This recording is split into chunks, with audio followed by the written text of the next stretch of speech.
Selamat pagi, Oma, Opa, Bapak, Ibu, Saudara-saudari yang terkasih dalam Kristus. Kembali lagi bersama saya Irma dan Opa Dias dalam acara Oke hari ini, Orang Kudus hari ini. Edisi 29 Juni 2022. Selamat pagi, Opa. Selamat pagi. Apa kabar hari ini? Baik. Puji Tuhan. Opa, hari ini kita akan mengenal lebih dekat tentang kehidupan Santo Paulus Rasul. Bisa Opa ceritakan bagaimana kisah perjalanan hidup Santo Paulus ini dimulai dari masa kecilnya, Opa? Ya, Saulus adalah seorang dari keturunan Yahudi, tetapi lewat kewarganegaraan ibunya dalam keturunan Romawi, namanya juga disapa Paulus. Jadi bisa disapa Saulus, boleh juga disapa Paulus. Dan akhir perjalanannya kita lebih mengenal dengan Paulus. Ketika masa kecil dia belum sama sekali mengenal tentang ajaran Yesus. Tetapi dia mulai mengenal bahkan membenci umat yang menjadi pengikut Kristus.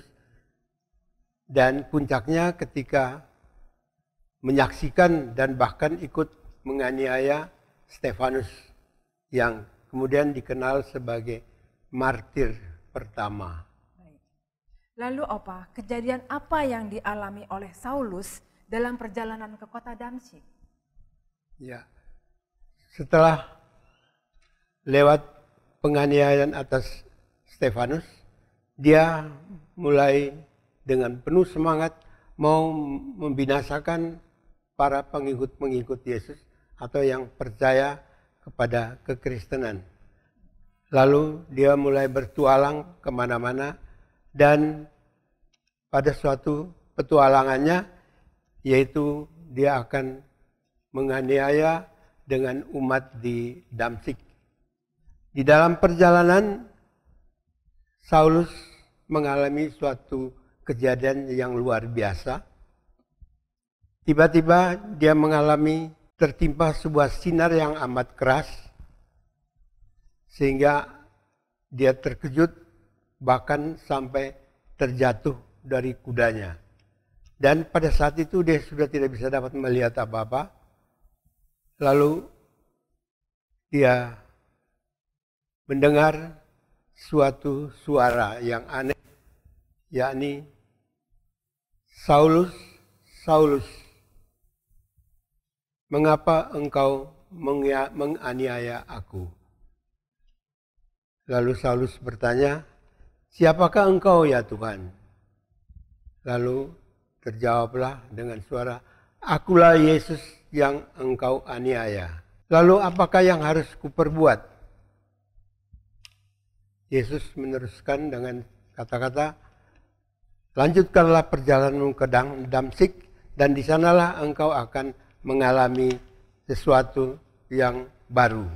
Disitulah dia mulai mengalami suatu perubahan yang sangat drastis, yaitu mengenal seseorang yang tidak pernah dijumpainya pada waktu penganiayaan terhadap orang-orang pengikut Yesus.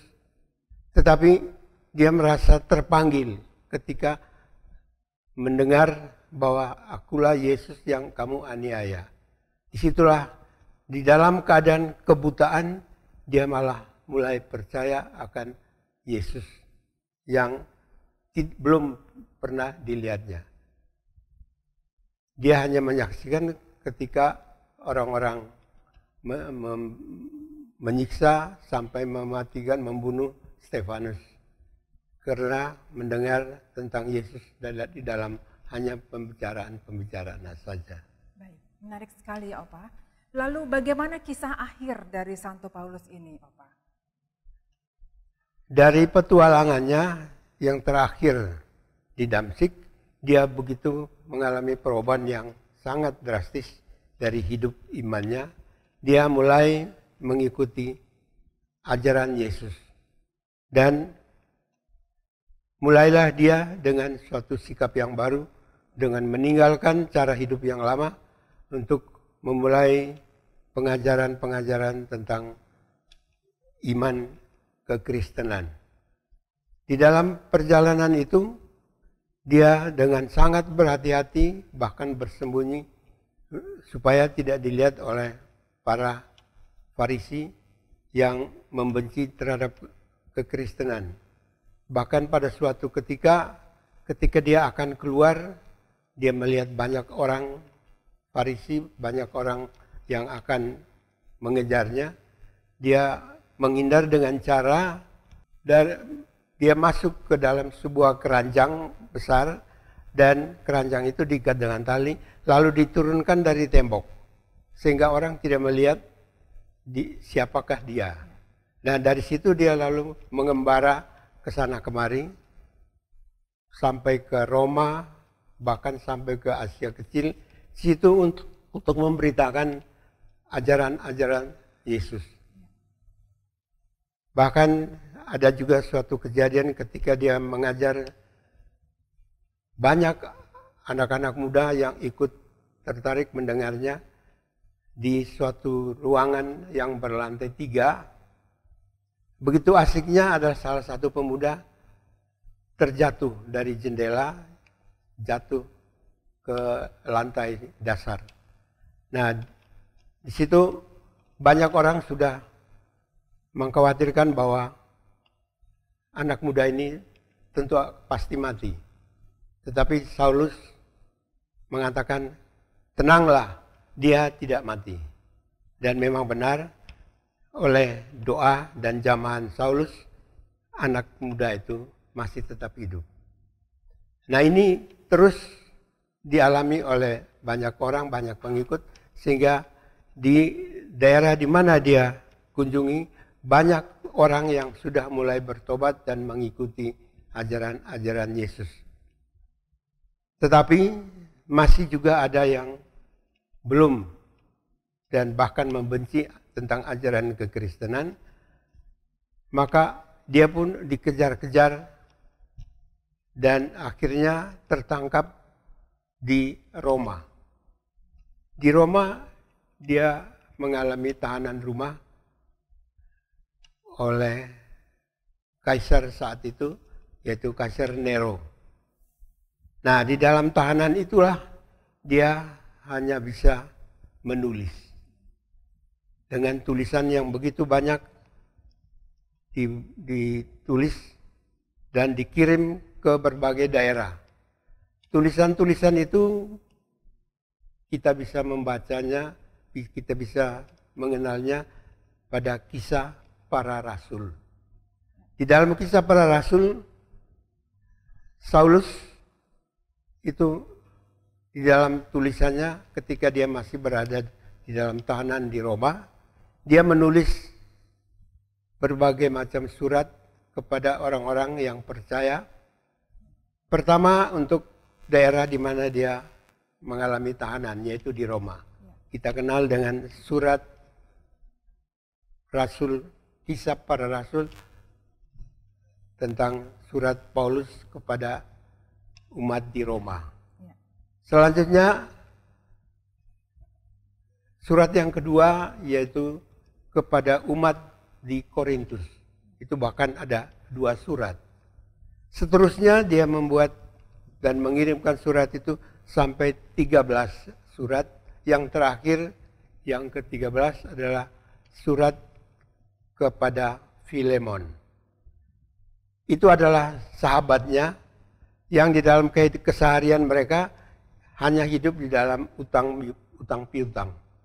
Di sana Saulus menerangkan bahwa Filemon juga berutang kepadanya, dan Saulus mengatakan akan menghilangkan utang itu, dan juga dia menasihati Filemon supaya tidak lagi berutang kepada orang lain, dan ampunilah orang yang berutang kepadamu. Disitulah kita lihat bahwa di dalam tahanan di Roma, Saulus masih terus mengajarkan, membawa kabar sukacita tentang kehidupan Kristiani, terutama tentang Yesus, dengan surat-suratnya yang saya dapat hitung sebanyak 13 surat. Demikianlah tentang perjalanan iman Saulus yang secara nyata dia tidak melihat Yesus, tetapi dia melihat Yesus dalam kebutaan oleh imannya. Sehingga dia lalu mulai bertobat. Kemudian Opa, apa arti nama dari Paulus itu sendiri? Nama Paulus atau Saulus adalah yang terpenting. Baik, terima kasih Opa Dias atas kesempatan ini. Dan sebelum kita akhiri, marilah kita berdoa bersama-sama. Demi nama Bapa dan Putra dan Roh Kudus. Amin. Santo Paulus, Doakanlah kami.